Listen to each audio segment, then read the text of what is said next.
हरे कृष्णा। हम श्रीमद् भगवद गीता के द्वितीय अध्याय गीता का सार इसके 41वें श्लोक को पढ़ रहे हैं। आज इस पर हमारा तीसरा दिन है। बहुत सुंदर श्लोक है ये। थोड़ी सी टीका बाकी है। दिस होल श्लोक इज अबाउट दृढ़ संकल्प। अगर हमें भक्ति करनी है, इस मार्ग में आगे बढ़ना है, तो दृढ़ संकल्प होना ही चाहिए। राइट? दृढ़ संकल्प इज अ मस्ट। नो दृढ़ संकल्प अर्थात नो कृष्ण। नो दृढ़ संकल्प नो प्रगति। वैसे प्रगति तो होती है धीरे धीरे जिस प्रकार आप कर रहे हो, लेकिन नो दृढ़ संकल्प मतलब नो कृष्ण। ओके, एक बार मेरे पीछे बोलेगा, श्लोक पढ़ेंगे पहले। डिम्पल जी आप बोलिए। व्यवसाय आत्मिका बुद्धिर व्यवसायात्मिका बुद्धिर् एकेह कुरु नंदना एकेह कुरु नन्दन बहुशाखा हिनन्ताश्च बहुशाखा हिनन्ताश्च बुद्धयो व्यवसायिनाम। बुद्धियो व्यवसायिनाम्। बहुत सुंदर, बहुत सुंदर। अभी एक बार आवाज जी आप कीजिए। व्यवसाय आत्मिका बुद्धिर व्यवसायात्मिका बुद्धिर् एकेह कुरु नन्दना एकेह कुरु नन्दिना बहुशाखा हिनन्ताश्च बहुशाखा हिनन्ताश्च बुद्धयो व्यवसायिनाम्। बुद्धियो व्यवसायिना। Very good. अब रहेगा, एक बार आप करो।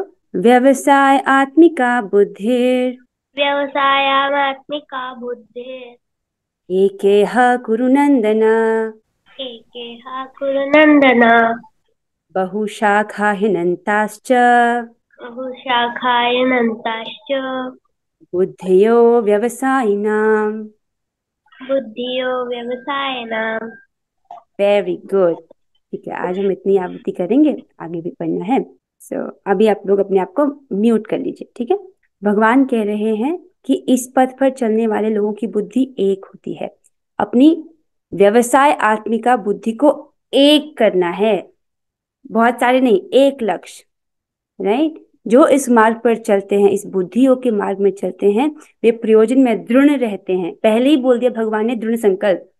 राइट? और उनका लक्ष्य भी एक होता है। हे कुरुनंदन, जो दृढ़ प्रतिज्ञ नहीं है, उनकी बुद्धि अनेक शाखाओं में विभक्त रहती है। तो this is a must for all of us कि हमको इस रास्ते पर चलना है तो दृढ़ प्रतिज्ञ तो रहना ही है।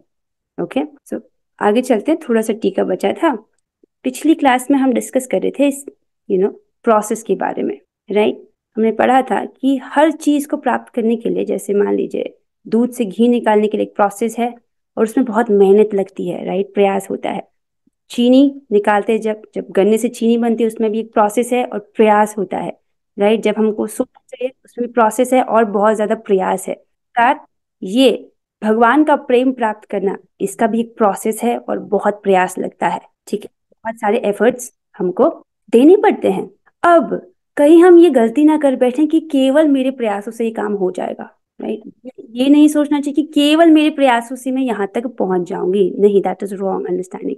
हमको आगे बढ़ने के लिए हरि, गुरु और वैष्णवों का आशीर्वाद चाहिए, उनकी कृपा चाहिए। This is must. ये हरि, गुरु और वैष्णवों की कृपा है कि हमको ये दिव्य ग्रंथों का संपर्क प्राप्त हो रहा है। अगर ये दिव्य ग्रंथ हमें नहीं मिलते, नहीं पता चलते, तो हम कैसे बढ़ते? तो ये उनकी कृपा है। Right? We should be grateful for it. उसके लिए हमको बहुत कृतज्ञ महसूस करना चाहिए। और हरे कृष्ण महामंत्र हमको दिया गया है, ये भी भगवान की कृपा है। राइट? हरि, गुरु और वैष्णवों की कृपा है कि हम तक हरे कृष्ण महामंत्र पहुंचा है। ओके, और मनुष्य योनि मिली है, ये भगवान की हम पर कृपा है। इतने सारे जीव हैं, 84 लाख योनियां हैं, लेकिन इस वक्त हम मनुष्य योनि में हैं। ये भगवान की हम पर कृपा है, विशेष कृपा है। वे चाहते हैं, वे मनुष्य योनि देते ही इसलिए कि ये मेरे पास आएगा। राइट? तो हमको इस अवसर का पूरा पूरा लाभ उठाना है। आगे चलते, ये था असाइनमेंट। आपको पहले पेज पर हरे कृष्ण महामंत्र अपने जीवन का लक्ष्य लिखना था, और दूसरे पेज पर भी हरे कृष्ण महामंत्र और वो 3 कमिटमेंट्स लिखने थे, वो 3 प्रोमिसेस जो आप भगवान श्री कृष्ण को कर रहे हैं। राइट? उनकी प्रसन्नता के लिए, ताकि आप अपने लक्ष्य को प्राप्त कर सके। हर पेज पर हरे कृष्ण महामंत्र लिखने का लक्ष्य ये है क्योंकि हरे कृष्ण महामंत्र और भगवान में कोई अंतर नहीं है। तो आपकी इच्छा भी है और उसी पेज पर भगवान भी है। तो भगवान साक्षी हैं, वैसे तो आपके हृदय में है ही। राइट? इस रूप में भी वो वहां पर हैं उपस्थित। सो दिस इज, जब करते हो अपने सामने उस नोटबुक को रखिएगा, क्योंकि जीवात्मा स्वभाव से भुलक्कड़ है और वो भूल जाता है। तो हम ये बात भूल जाएंगे, इसलिए हमारा कर्तव्य है कि रोज खुद को याद दिलाना है कि मैंने ये 3 कमिटमेंट्स किए हैं। ओके ओके, नाउ कमिंग, आज हमको यहाँ से पढ़ना है। किंतु कृष्ण भावनामृत में सेवा गुरु के समर्थ निर्देशन में ही ठीक से हो पाता है, क्योंकि गुरु कृष्ण का प्रमाणिक प्रतिनिधि होता है जो शिष्य के स्वभाव से परिचित होता है और उसे कृष्ण भावनामृत की दिशा में कार्य करने के लिए मार्ग दिखा सकता है। खुद से हम यहाँ तक नहीं पहुंच सकते, हमको मार्गदर्शन चाहिए। जो लोग इस रास्ते पर चल रहे हैं उनका मार्गदर्शन चाहिए, राइट। हमें हमारे आध्यात्मिक गुरु का मार्गदर्शन चाहिए। ओके, जब हम स्कूल जाते हैं, इवन एक छोटा बच्चा जब स्कूल जाता है भौतिक चीजें सीखने के लिए भी, तो खुद से वो सब कुछ नहीं सीखने लगता। अ क ख, दिस बेसिक थिंग्स, अल्फाबेट्स, ये सब वो खुद से नहीं सीखता, उसको भी एक टीचर चाहिए, राइट। तो ये चीज हर चीज में है, चाहे आपको भौतिक विद्या सीखनी है या आध्यात्मिक आपको जगत में कुछ सीखना है, तो ये दोनों जगह लागू होता है। आगे चलते हैं। क्योंकि जो गुरु है वो भगवान का प्रतिनिधि है। तो हमारे गुरु कौन है? अभी शिक्षा गुरु हमारे गुरु हैं श्रील प्रभुपाद जी। जब आपकी दीक्षा हो जाएगी तब आपके एक आध्यात्मिक गुरु होंगे, राइट। दीक्षा का अर्थ होता है इनिशिएशन, राइट। आपका स्कूल में एडमिशन हो गया है, अब दीक्षा मिल गई तो ये नहीं समझना चाहिए कि आपने सब कुछ कर लिया है। दीक्षा मतलब एडमिशन हो गया है। एक बच्चे का स्कूल में एडमिशन हो गया है तो उससे उसके बाद उसको वहां की शिक्षाएं फॉलो करनी पड़ती हैं, शिक्षाएं सुननी पड़ती हैं, राइट। उसी प्रकार से दीक्षा का अर्थ है कि दीक्षा अर्थात इनिशिएशन, समझ लीजिएगा। तो दीक्षा मतलब आपने शुरुआत किया है, एडमिशन हुआ है, उसके बाद आप परंपरा की शिक्षाओं को फॉलो करते हो, उनको सुनते हो, राइट। जैसे स्कूल में एडमिशन हो गया है तो दैट इज नॉट इनफ, अभी बस शुरुआत हुई है। अब वो रोज क्लास जाता है, सुनता है, श्रवण करता है और जो बताया जा रहा है उसको करता है, ठीक है। तो जब आपकी दीक्षा होगी तब आपके एक आध्यात्मिक गुरु होंगे, और तब तक वास्तविक दीक्षा का अर्थ होता है जब आप परंपरा की शिक्षाओं को स्वीकार कर रहे हैं, राइट। तो अभी आप परंपरा की शिक्षाओं को स्वीकार कर रहे हैं, तो that is the real thing. और वास्तविक दीक्षा का मतलब मेरे गुरु महाराज ने बताया था, जब आप अपने मन से, अपनी वाणी से, अपने कर्मों से भगवान की सेवा कर रहे हैं, इसका मतलब आपकी वास्तविक दीक्षा हो गई है। ये प्रभुपाद जी के शब्द हैं, राइट। ओके, लेकिन नाउ कमिंग हियर। अतः कृष्ण भावनामृत में दक्ष होने के लिए मनुष्य को दृढ़ता से कर्म करना होगा और कृष्ण के प्रतिनिधि की आज्ञा का पालन करना होगा। ये वैसा ही है जब हम स्कूल में कुछ सीखने के लिए जाते हैं तो टीचर जो कहती है वो सुनना है और उनकी आज्ञा का पालन करना है। टीचर ने होमवर्क दिया तो करना है, राइट, उसमें कोई चॉइस नहीं है, ठीक है। उसी प्रकार अगर यहाँ भी आध्यात्मिक जगत में भी दक्ष होना है, कृष्ण भावनामृत में दक्ष होना है, तो दृढ़ता से कर्म करना होगा। देखो, दृढ़ संकल्प तो बेसिस है कि तो होना ही है। और कृष्ण के प्रतिनिधि अर्थात जो कृष्ण का रिप्रेजेंटेटिव है, कौन? गुरु, उनकी आज्ञा का पालन करना है। ओके, उसे गुरु के उपदेशों को जीवन का लक्ष्य मान लेना होगा। इसका परफेक्ट एग्जाम्पल है जैसे श्रील प्रभुपाद, इनके गुरु ने इनको इंस्ट्रक्शन दिया, इनको आदेश दिया कि आप पाश्चात्य देश में जाकर के कृष्ण भावनामृत का प्रचार कीजिए। कितना मुश्किल इंस्ट्रक्शन है, राइट। उन लोगों को प्रचार करना जो कि एकदम तमोगुण और रजोगुण से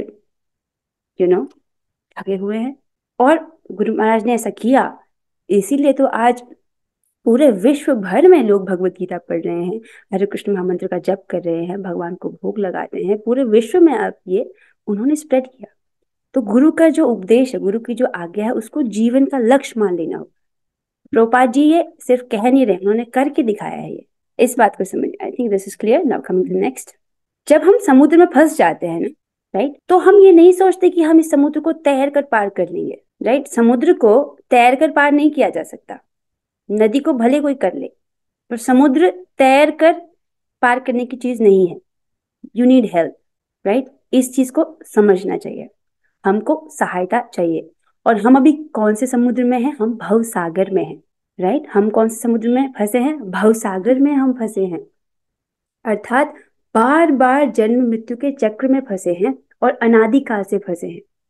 हमने अभी करोड़ों बार हमने मृत्यु को फेस कर लिया है, राइट, क्योंकि हमने पढ़ा जीवात्मा तो शाश्वत है, भगवान कहते हैं 2.12 में, ऐसा कभी नहीं था जब तुम नहीं थे, मैं नहीं था, ये सब राजा लोग नहीं थे, अर्थात तुम हमेशा से थे।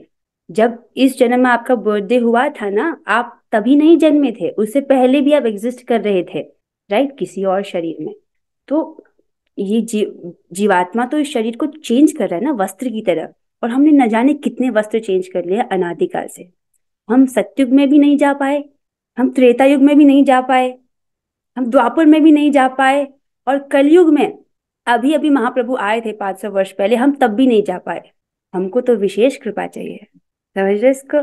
तो इससे हमको विनम्र होना है, क्योंकि अगर हम बहुत होशियार होते तो हम अब तक जा चुके होते, राइट। इतना वेट नहीं करना पड़ता हमको कि कलयुग आ गया, 2024 चल रहा है, क्योंकि हम तो अनादिकाल से है ना। तो इस ये हमको हम्बल करता है। अब आइए, अब इस एग्जाम्पल को देखिए। अगर फॉरेस्ट फायर लग जाए, ठीक है, तो हम उसको अपनी बाल्टी से पानी डाल डाल के नहीं बुझा सकते, राइट। उसको क्या चाहिए, उसको बुझाने के लिए हमको वर्षा का जल चाहिए, बादल आए, बारिश हो, तभी बुझेगा। तो इसलिए हम रोज सुबह गाते हैं, संसार दावा नलली ढलोका त्राणय कारुण्य घना घनत्वम। सो उसमें यही बोला कि जो संसार है वो दावा नल है, अग्नि लगी हुई है हर तरफ, राइट। और बारिश कौन करता है, गुरु महाराज, राइट। वो उस बादल के समान है जो बारिश करते हैं, और उसको कैसे अपने अमृतमयी वचनों के द्वारा हमको वहां से बचाते हैं, इस दावा नल को शांत करते हैं। हमारे बस की बात नहीं है ये, नहीं, गुरु महाराज का आश्रय लेना है। आगे पढ़ते हैं। श्रील विश्वनाथ चक्रवर्ती ठाकुर ने गुरु की प्रसिद्ध प्रार्थना में उपदेश दिया है। क्या उपदेश दिया है, ये गुरुवाष्टकम के श्लोक में से एक श्लोक लिया गया है, जिसको हम हर सुबह गाते हैं, नहीं, भक्त जानते हैं इसको। यस्य प्रसादात् भगवत प्रसादो, यस्य प्रसादान् न गति कुतोऽपि, ध्यायन्तु वस्तस्य यशस्वी संध्यं, वंदे गुरो श्री चरणारविंदम। क्या है इसका अर्थ, गुरु की तुष्टि से भगवान भी प्रसन्न होते हैं। अर्थात अगर हम गुरु को प्रसन्न करते हैं तो भगवान भी प्रसन्न हो जाते हैं, राइट। गुरु को प्रसन्न करना तो आसान है, वो तो सामने है, राइट। गुरु को प्रसन्न किए बिना कृष्ण भावनामृत के स्तर पर पहुंच पाने की कोई संभावना नहीं रहती, राइट। अगर हम ये सोचे कि बिना गुरु को प्रसन्न किए हम कृष्ण को प्रसन्न कर लेंगे, तो ये हमारी गलत समझावट है, हमारी मूर्खता है, राइट। अतः मुझे उनका चिंतन करना चाहिए और दिन में 3 बार उनकी कृपा की याचना करनी चाहिए और अपने गुरु को सादर नमस्कार करना चाहिए, राइट। हम लोग 3 बार, आप लोग कर पाते हैं कि नहीं, 1 बार तो हम सुबह करते हैं, ये पढ़ते हैं जब हम गुरुवाष्टकम करते हैं। और फिर जितनी बार आप भोग लगाते हो, आई थिंक उतनी बार तो हम करते ही हैं, राइट। आप भगवान को भोग लगाते हो, उसके बाद आप सारे वैष्णवों से प्रार्थना करते हो कि सभी वैष्णव भक्तों से निवेदन है कि आप राधा कृष्ण का जो अधरामित है, स्वामी स्वामी जी का जो अधरामित है, उसको पान कर लीजिए और हमारे लिए उच्चिष्ट छोड़ जाइए। तो आई थिंक उस वक्त भी हम उनकी कृपा की याचना करते हैं। तो जितनी बार आप भोग लगा रहे हो, उसके बाद आप उनको प्रणाम करते हैं और भोग लेने से पहले उनसे प्रार्थना करते हैं, राइट, कि आप मेरे लिए उच्चिष्ट छोड़ जाइए। एंड देन आप उनको प्रणाम करते हैं, वांछा कल्पतरुभ्यश्च कृपा सिंधुभ्य एव च पतितानां पावनेभ्यो वैष्णवेभ्यो नमो नमः। और गुरु को भी प्रणाम करते हैं और उसके बाद प्रसाद लेते हैं। तो जो भक्त ऐसा कर रहे हैं, दैट इज वेरी नाइस। और जो नहीं कर रहे उनको ऐसा करना चाहिए। जब आप भोग वापस लेते हो तब आपको वैष्णव का स्मरण करना चाहिए, उनको ऑफर करना चाहिए, एंड देन उनसे अनुमति लेकर के उनका भी उच्चिष्ट लेना चाहिए। तो उस वक्त भी हम स्मरण करते हैं गुरु महाराज का। ये बहुत जरूरी है, क्योंकि हम इस प्रोसेस में जो लक्ष्य हमने सेट किया है, हम अकेले नहीं कर सकते इसको, राइट। अकेले करना ऐसा होगा कि मानो कोई व्यक्ति सोचे कि मैं समुद्र को तैर कर पार कर लूंगा। वी नीड हेल्प, और वो हेल्प कौन पहुंचाता है हम तक, गुरु, ठीक है। तो अभी गुरु महाराज अपने वचनों के द्वारा हमारी सहायता कर रहे हैं, और गुरु को प्रसन्न करना बहुत आसान है। उन्होंने जो इंस्ट्रक्शन बोले हैं उनका पालन करना। रूपाल जी ने इंस्ट्रक्शंस बोले हैं, राइट, 16 माला जप, 4 नियमों का पालन, और ABCD। ABCD तो बहुत सिंपल है। ए मतलब एसोसिएशन ऑफ डिवोटीज, हमको भक्तों के संग में आना है। आप ए कर रहे हो, अभी आप भक्तों के संग में हो, गुड। इसका मतलब आप गुरु महाराज की आज्ञा का पालन कर रहे हो। देखो आप सारे कर पाओ, ये अच्छी बात है। नहीं भी कर पाओ आप 1%, 2%, 3% तो कर सकते हो, क्योंकि हमने पिछले श्लोक में ही पढ़ा था कि स्वल्पम अप्यस्य धर्मस्य, थोड़ा सा भी करने में त्रायते महतो भयात, बड़े बड़े भयों से रक्षा हो जाती है। तो आप थोड़ा सा भी करो तो उसका भी आपको लाभ मिलता है, राइट। वो निष्फल नहीं जाता, उसका स्थायी प्रभाव होता है।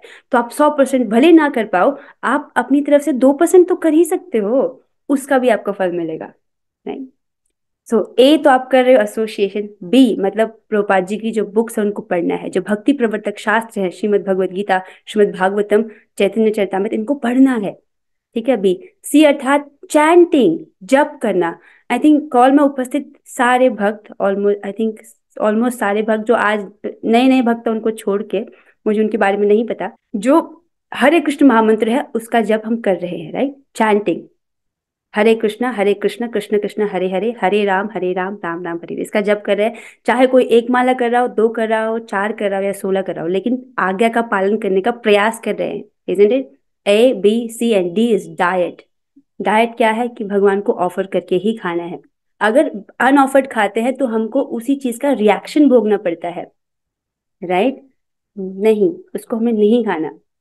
हम ऐसा कर्म क्यों करें जो हमारे बंधन का कारण बने, राइट। तो ये ABCD प्रभुपाद जी के इंस्ट्रक्शंस हैं, ओके। और वो 16 माला जप और 4 नियमों का पालन। आप भले पूरा ना कर पाओ, लेकिन आप प्रयास तो कर सकते हो। प्रयास करने से आपको कोई नहीं रोक सकता। इधर आइए वापस एक बार। देखिए, हमने इच्छा व्यक्त कर दी है, राइट। आपने लिख लिया है कि आपकी क्या इच्छा है, ओके। आपने संकल्प भी ले लिया है, राइट।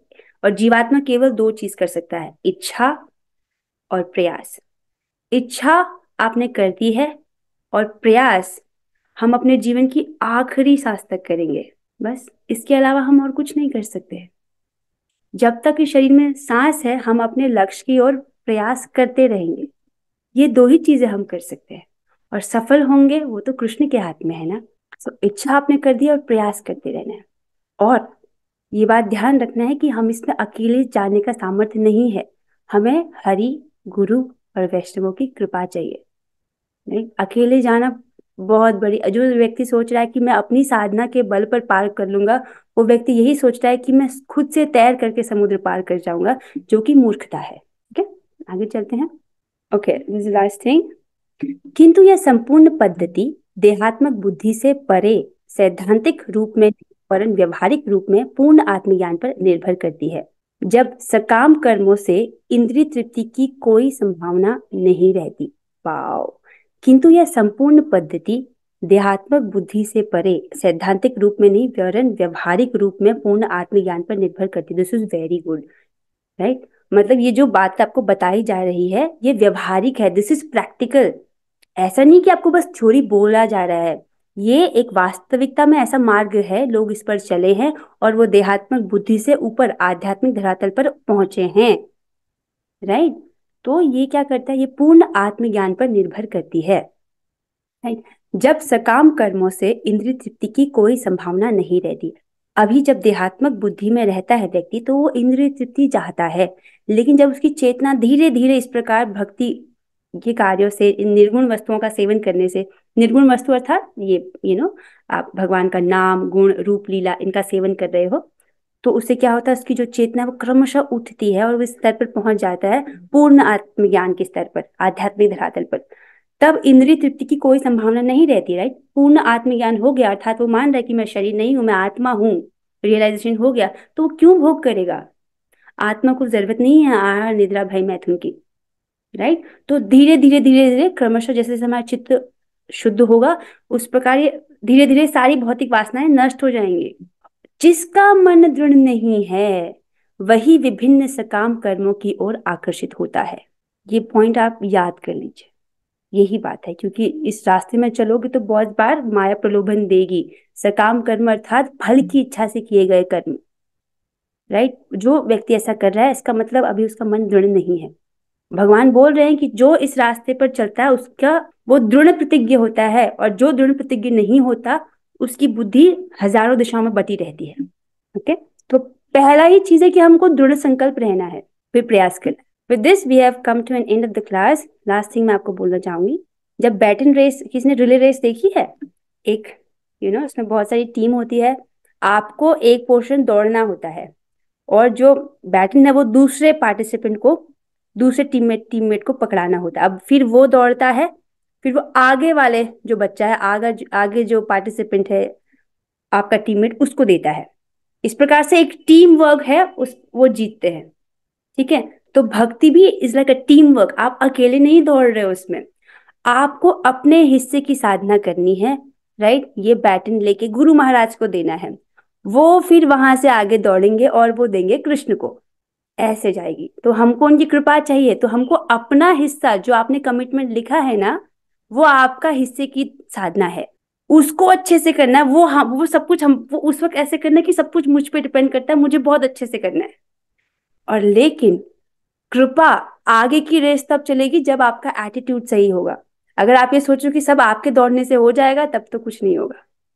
और ये दौड़ने के लिए भी हमको कृपा चाहिए, क्योंकि माया का खूब प्रेशर है। तो दौड़ने से पहले ही प्रार्थना कर लेना चाहिए हरि गुरु वैष्णवों से कि प्लीज मेरी सहायता करो कि मैं अपना हिस्सा अच्छे से कर सकूं। ओके, अपना साधना जो आपने लिखा है रोज के कमिटमेंट, वो आपको बहुत अच्छे से करना है। और करने से पहले एक बार आप कृपा याचना जरूर कर लीजिए, ठीक है। क्योंकि जो जो अगर हम किसी भी कार्य को हरि गुरु और वैष्णवों का स्मरण करते हुए करते हैं, राइट, तो वो असफल नहीं जाता, राइट, वो हमेशा सफल होता है। कभी मैं इसके पीछे कहानी बताऊंगी आपको, बहुत मजेदार है। पर आज समय हो गया है, सो विद दिस हम आज की क्लास को यहीं पर विराम देते हैं। अगली क्लास में हम इस श्लोक पर क्वेश्चन आंसर्स को डिस्कस करेंगे। ओके, तो मैं नोट्स आपको भेज दूंगी, आप क्वेश्चन आंसर्स प्रिपेयर कर सकते हो, ठीक है। ऑब्वियसली आज क्या सीखा वो आपको ग्रुप में लिखना है, ये बहुत अच्छी आदत है। आपने बहुत सारी बातें सीखी होंगी, अगर आप नहीं लिखेंगे, हमारा स्वभाव है भुलक्कड़पन, हम भूल जाते हैं। इसलिए मैं कहती हूँ कि एक बात जरूर लिखो, और ये नहीं लिखना कि आज हमने क्या सीखा, आज मैंने क्या सीखा, ये लिखना है। ओके, ठीक है। आप लोग तो बहुत सिंसियर भक्त है, रोज गीता क्लास में आते हैं। जो गीता क्लास में आने की इच्छा रखता है और आ भी रहा है, इच्छा भी कर रहा है और प्रयास भी कर रहा है, ठीक है, दिस इज वेरी गुड, ठीक है। मैं आप लोग की बहुत रिस्पेक्ट करती हूँ, क्योंकि आपने इच्छा भी की, प्रयास भी किया और पूरी गीता क्लास तक रहे, मतलब आप सक्सेसफुल भी हो गए इस अटेम्प्ट में। वेरी गुड, ठीक है। सो इसी के साथ हम आज की क्लास को यहीं पर विराम देते हैं। हम 3 बार हरे कृष्ण महामंत्र करेंगे। आप लोग अपने माइक को ऑन कर लीजिए। Let me give you permission, you can unmute yourself. आप सभी अपने माइक को म्यूट कर सकते हैं। अच्छा, वो असाइनमेंट मुझे पर्सनल चैट में भेजना है, ठीक है, टेलीग्राम पर आप भेज सकते हैं। सो चलिए 3 बार हरे कृष्ण महामंत्र करते हैं। Let's do it together. Hare Krishna Krishna Krishna Krishna Krishna Hare Hare Hare Ram Ram Ram Hare Hare, Hare Krishna Krishna Krishna Hare Hare Hare Hare Ram Ram Ram Ram Hare Hare Krishna Hare Krishna Krishna Krishna Hare Hare Ram Ram Hare Hare. Shrimad Bhagavad Gita की जय, श्री प्रभुपाद की जय। हरे कृष्णा।